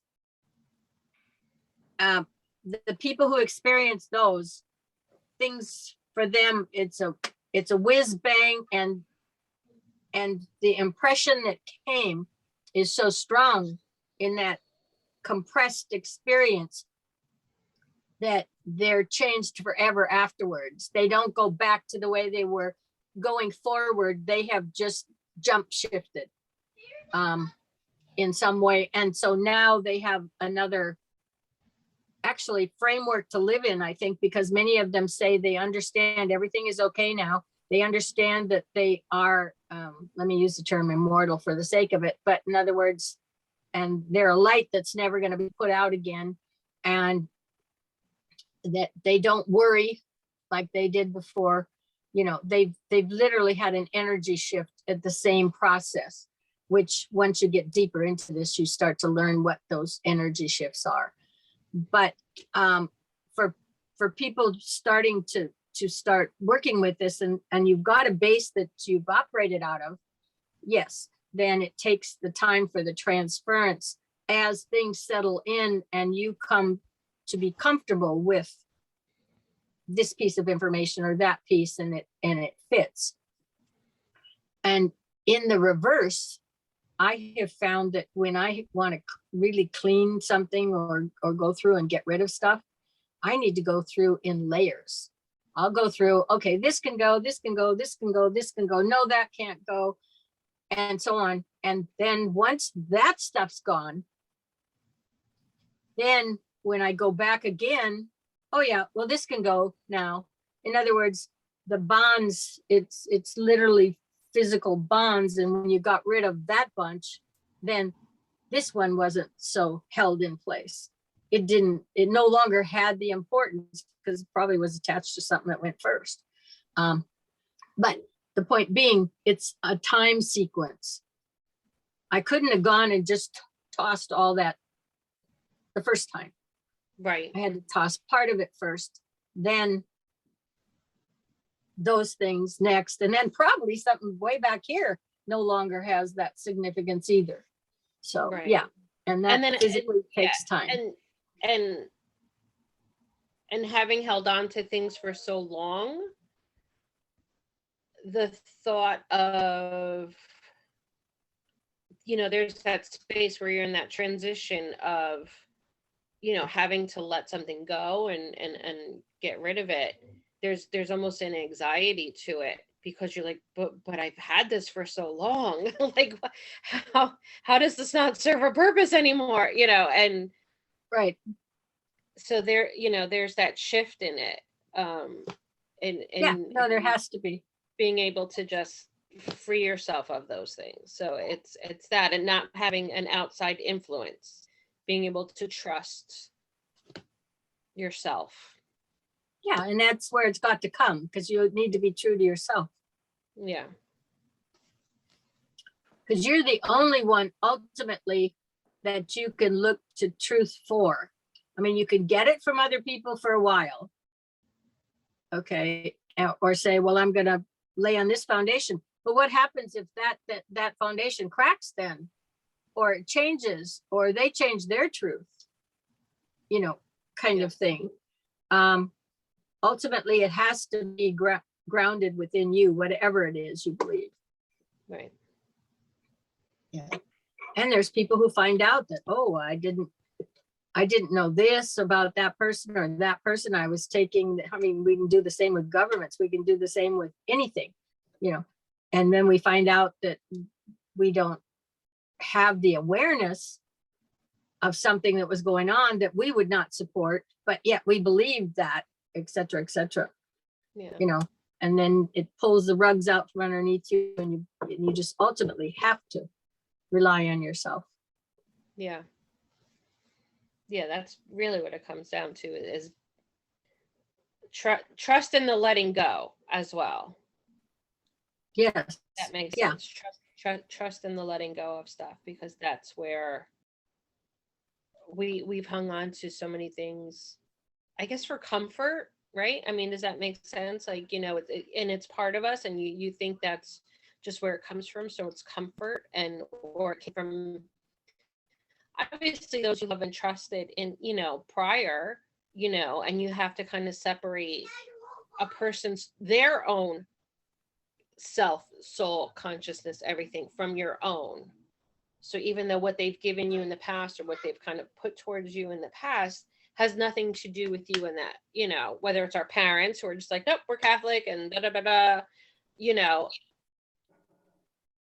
and not be like, well, why did you tell me this? But that's what their truth, you know, that's what they believe and that's their truth and to them, or what they've been Yeah. told or conditioned, what have you. So it's a lot of that. It's like, you know, just finding your own center, your own truth, your own, and being able to feel comfortable with standing in that. So I think Yeah, that's a big one. yeah. Yeah, that's a real big one. I remember talking with a young girl who really, who's all over the place anyway. I mean, it's part of her chart. She's not subtle. She's very aware, but she's still not, I mean, you know, the young are always trying to figure out who they are.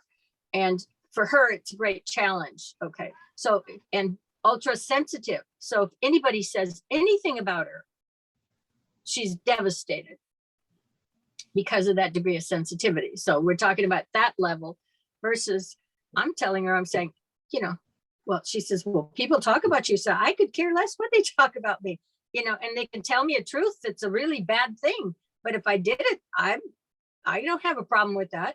If I did it in the first place and it was my truth and I decided to do that, then I'm going to own up to it. I'm not going to feel bad if somebody even talks to me about it or tells me how bad I am. And in some points, they'll say, yeah, I did that. Yeah, I made that what's choice. it to you? Yeah, because it doesn't bother me. I know who I am, why I did whatever I did, or why I stand where I stand. And I'm willing to have the truth stand out in the full light of day is really what it is. Whatever I do, I'm willing to do it at high noon, so to speak, where anybody and everybody can see it or know about it. If I'm not willing to do that, I'm not willing to do it in the first place, because it's not right for my own truth. So, Right. But it's a long way getting to that point. Yeah. Yeah. That's TMI there, Carla. What's that? TMI. No, I'm just kidding. Oh, I don't know what that means, but No, anyway. Too much information. Oh. No, but that's where you want to go, is you want to go so you're so grounded within yourself. You know who you are, you know why you do things, you stand behind what you do. And yeah, but there's so many people who don't seem to understand any of that. And oh no, on the reverse of that, absolutely take offense to it. Yeah, that's true. take offense to which part of it? You're being doing, you know, you being comfortable. Yeah, Oh, people well. take In up, a lot right. of If ways. you're thinking outside their box, or Oh, sure. they're not Yeah. obviously in that same, you know, in that same place. Because I'm challenging, just my sheer Yeah. existence challenges who they are. Right. I- Yeah, in those- we're like Osho says, you know, and I don't claim that to be like that. He just says, like, I'm an alarm clock. I'm here to wake Oh. you up. And he wants people to either love him or hate him. But he doesn't want anybody to not have an opinion either way. You're either Oh. he wants you to, but he wants you to He's either love him or forcing hate him. you, he's forcing you to take a stand. Right. Yeah. On him. Yeah. Oh, well, Because he's living his truth, you know, he's just living it. Yeah. yeah, well, for the most part, I don't run into that much, but when somebody comes along and this little girl, I was trying to say to her, hey, you know, I don't care what somebody says about me. It's probably true. Why, you know, so because they're concerned, well, don't talk about somebody behind their back or something. And she's trying to tell me somebody's saying this or that. And I'm saying, don't matter. You know, I don't care what they say. They can say whatever. I know what my truth is, and that's where I stand. You know, but I don't necessarily need to challenge anybody else on it. I don't really care, Right. you know. That's not my job, but it's some people. Yeah. But it's that process. But as you get to be able to deal with your own truth, you're strong. You get stronger and stronger. You know who you are. The message is offensive in a lot of ways. Huh? The message that this is offensive. It's offensive. Yeah, it's so Well, far you know, off of where of the norm, you know, and sure, how little we actually, you know, what we but I don't do go on out these there lower pounding planes people with it matter. either. Right. But it falls into the, like, how dare you not fall in line with everybody else? Right. You know, like, how dare you question? You know, how dare you? You know, and that's part of it, you know, and Well, then let me come back this way. I don't Yeah. question, I know. yeah, That's even Yeah. worse. yeah, yeah. And right. And It's a so, stone you know, wall. yeah. Exactly. I got real comfortable when I figured out I don't know anything, and that when I go and I look at most other people, they don't know anything either. That's Except- comforting in a lot of ways.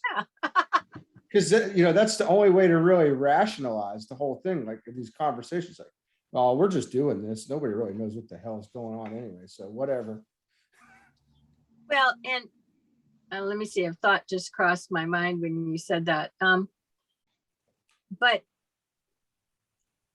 we don't have to challenge just because I take a given position on something. I don't have to challenge anybody else's position. They can have it, Right. you know. And part of that probably is Right. being an astrologer. I know there's all these different personalities. I think we do pretty well. We've got what, 7-8 billion people on this planet. They're all running around with their little universe in their own head.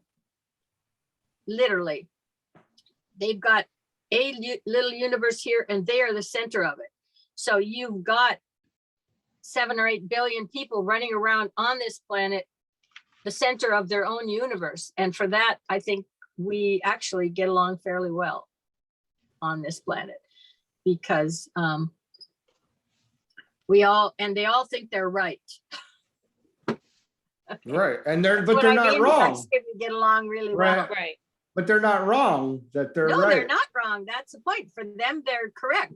Right. The real key is, if you can make room for all these other universes to exist and are consciously aware they are, and not have a problem with it, that's where we need to be as a humanity, is we got to give room to everybody else. You know, Right. like I said, one of the first things I do if I have a class is there are no bad signs. Because there's a couple they want to nail every time, you know, that are top of the list. And I just say, understand, first of all, there's no bad signs. And secondly, when you're criticizing everybody else out there in life, understand life is giving them, sustaining them in the same way it's sustaining you. So should you be questioning, you know, life, the big L, whoever is up there, that that we are using that life force. All these other people are being sustained. So maybe you should think twice before you want to execute them all. Yeah. All right. So you want to wrap it up for today, Carla? That was 2 hours. Probably, yeah, because I just wanted to know how because this is brand new information to you looking at this book. And I just was wondering how you were receiving it. But I think you said that there's a lot of it that's relatively comfortable. You're not going to throw the book in the fire and say, this is crap. No, I have to reread. Yeah. I got stuff, I highlighted stuff, I made notes like as we were talking, and then I'm like, all right, let me reread it Well, the Again, implications of those few pages that we read are absolutely astounding. yeah. Yeah. But it's probably something you will continue to read when you Yeah. reread the other stuff, kind of thing. It's not, absolutely, because it feels correct. Is that, you know, it feels correct. And like I said, there's some, you know, there's some stuff that is like, all right, I remember the stuff that held true, that made me question what has been ingrained, which made me think, oh, you know, all right, this makes more sense to me than some of the other stuff that's we, you know, grew up with. So so that's how I feel. I don't feel like, oh, this is a bunch of hokey. No, like this is like, all right, good. It's somewhere where I can say, all right, I'm not crazy. You know, right. like this is stuff that I, you know, that was true to me. And now it's like it's somewhere that I can reference. It's somewhere that I can, you know, grab hold of and not feel alone in some of the thoughts, because I'm not like at this point, because before you kind of kept would keep everything to myself. Again, fear of judgment, it not being information that we were told is what our belief is. Because, you know, as a kid, you don't really have any beliefs. You're told what, you know, Right. You're an imprint. Right. Yeah, exactly. So when this other stuff that I've come across over the years and felt more real to me, but then you sit there with the but I was taught this and I was taught that and I was told this. So if you think these things, something's wrong with you, you know, it's just getting over that. And it you know, it heals maybe some self, you know, issues a person would have with their self. Yeah, self-doubt. Yeah, self-doubt. And questioning yourself and your and like, self-worth and all of that. And this gets rid of some of that. Yeah, definitely. So that's the crazy thing is, like Carla said, I think it comes around and then it happens again. Yes. So you go through that. Yes. You get through it, and then it comes around again. Yep. It's like, hell, man, I just did this. Yeah.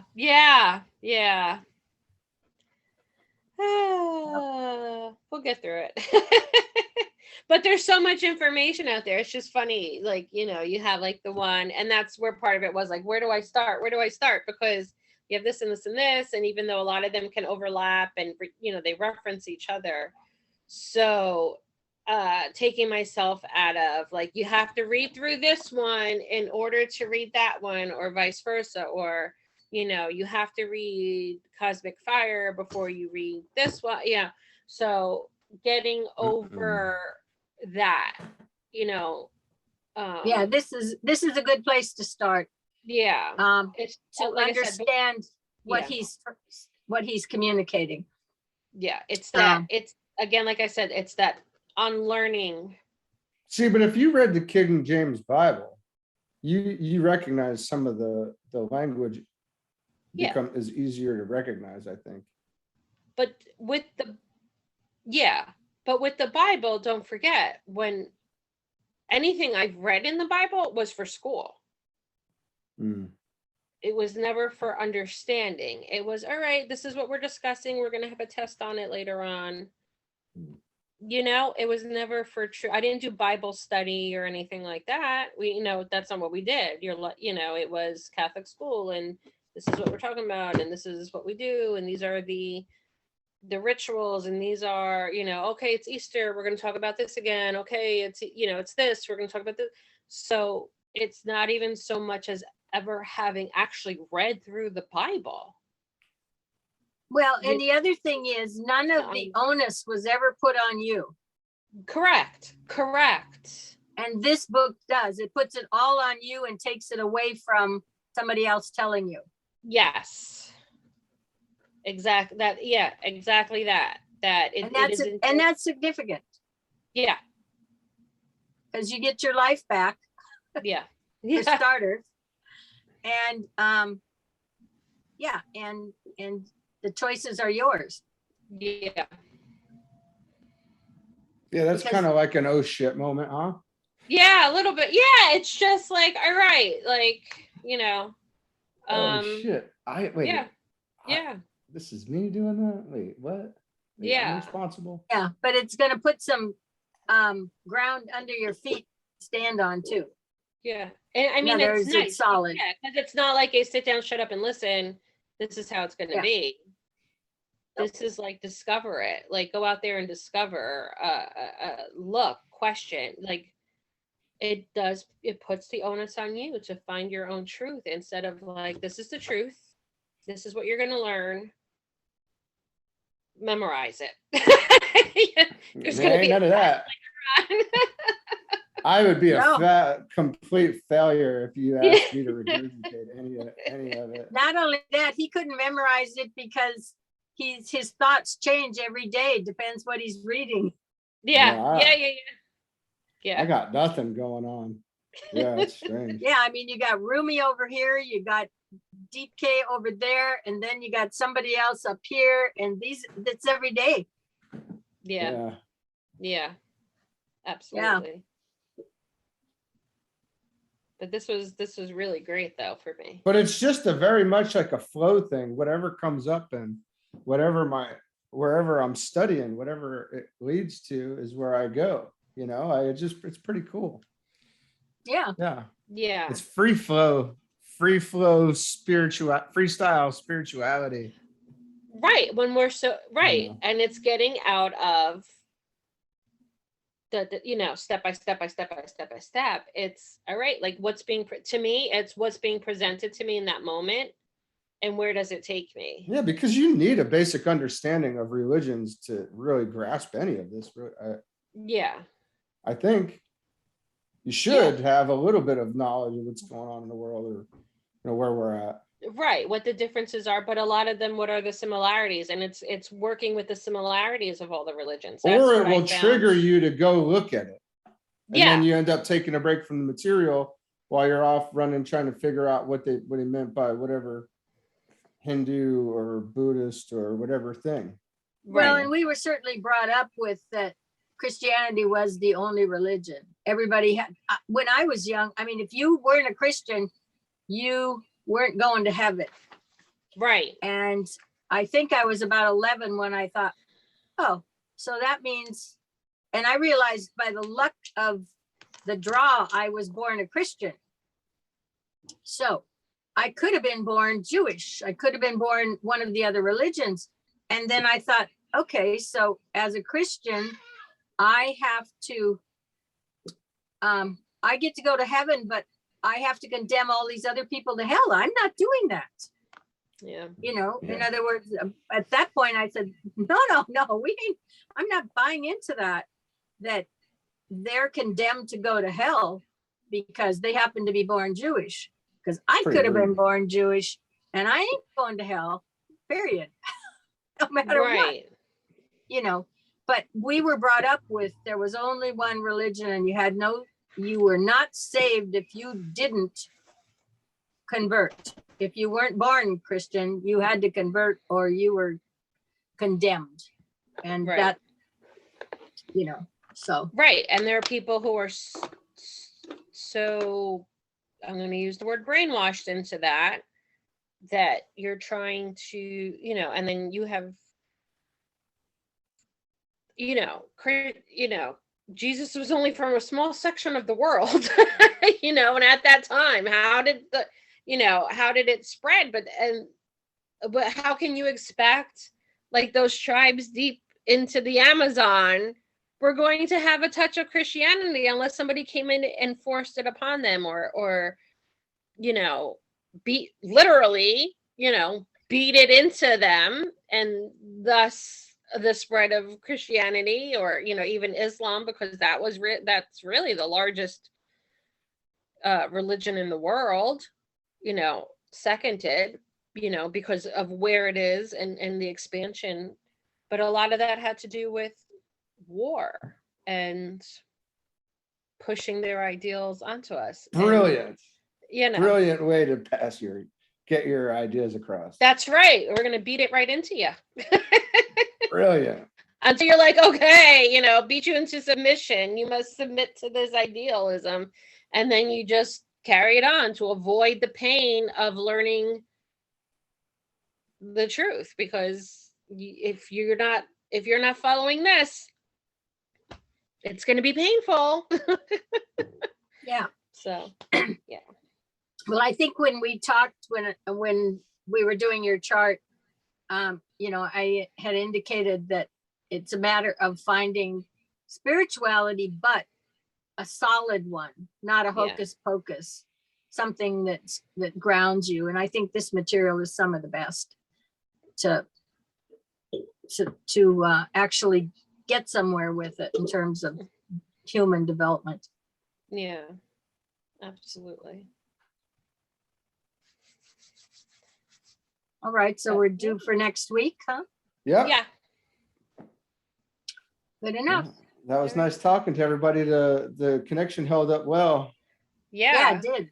I'm happy about that because that means I can do this. Yeah, that's great. Okay, well, that sounds right. good. All Holler right. at me anytime, everybody. We'll talk Okay. soon. All right. All right. Will do. Bye. Bye. Thank you. Bye. Donnie, give Bye. everybody hugs and kisses for me. Okay. All Okay. right. Okay. Love you. All All right. right. Bye.